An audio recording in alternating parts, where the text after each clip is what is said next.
What is up, ladies and gentlemen? We are back with a top 6 Kibble Dino video. So today we're taking a look at the top 6 dinos that provide really good eggs and end up being kibble for obviously further dinos further down the path.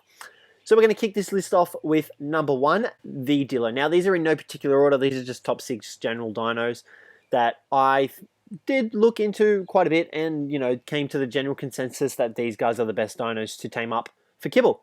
So like I said, number 1 is the Dillo. Now, he looks like he's ready to eat us over there. Can you stop staring at me? I feel rather uncomfortable. Anyway, the Dillo produces eggs that obviously turn into kibble for a multitude of dinos that obviously produce kibble for further dinos down the line. But the main kibble that this guy produces is for the Doedicurus, the Ankylo, and the Pachy. Now, you can see here in this little table picture thing that I've got up that it leads all to more subsequent further kibble tames. So obviously the Anky leads to the Carno, which leads to the Direwolf, the Trike, the Direbear. So then the Trike leads to the Sarco, the Stego, the Argy, the Spino, the Megalodon. It's all a big list. So obviously you're going to want to tame up the Dillo first to get yourself the Doedicurus and the Ankylo for sure because of their gather rates. And then obviously if you want, you can use the Ankylio's kibble to tame up the Carno, which results in the Direwolf or the Direbear. So the Dillo is number 1 on this list. Now, number 2 is the Stego, or in our case, platelets.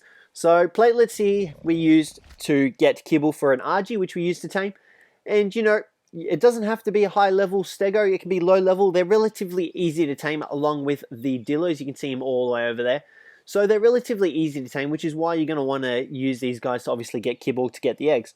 Now, the Stego produces eggs which can be used for the Argy, which in turn can be used for Spinos, which then can be used for Megalodons. You can see on this little chart up here that it all links together.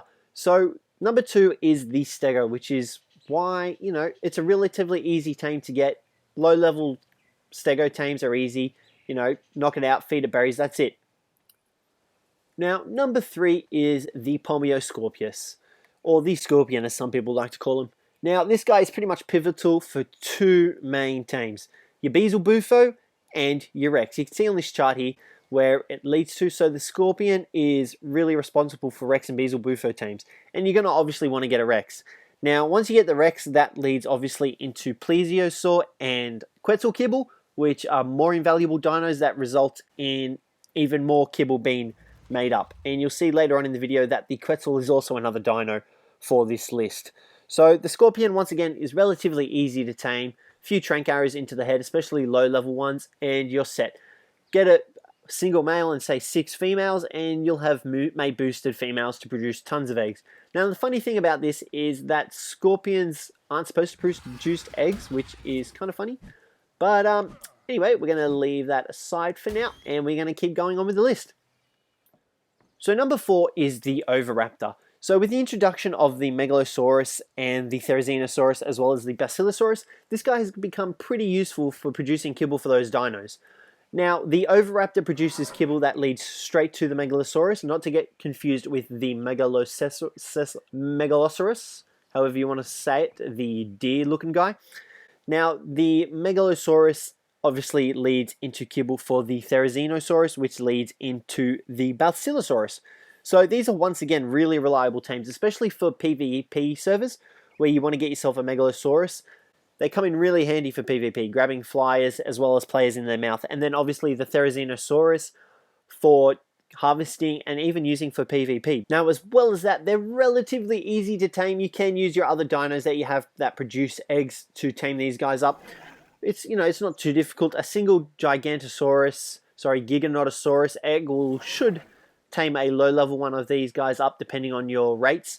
But other than that, they're pretty simple to tame. You say, for example, Stego egg, Spino egg, whatever you don't want to use as an egg, you can easily chuck it in and tame a few of these guys up.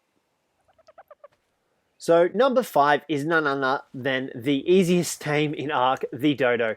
Now, this guy produces eggs for your Pteranodons, your Ichthys, as well as your little Mesopithecus monkeys. Granted, not many players use that. I haven't seen really many players using the Mesopithecus.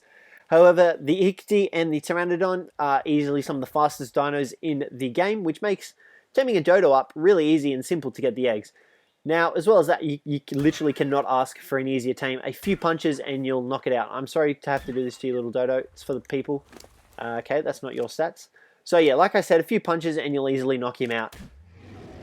We're punching the Rex now. There you go, he's asleep now. A few berries, done. Simple tame. You don't even have to worry about, you know, anything killing it. Well, you do have to worry about things killing him, but you can just leave him be, stick a few Mejo berries, come back in a few minutes, and he'll be done. So now, number 6 is something a little bit more difficult to get. The Titanoboa.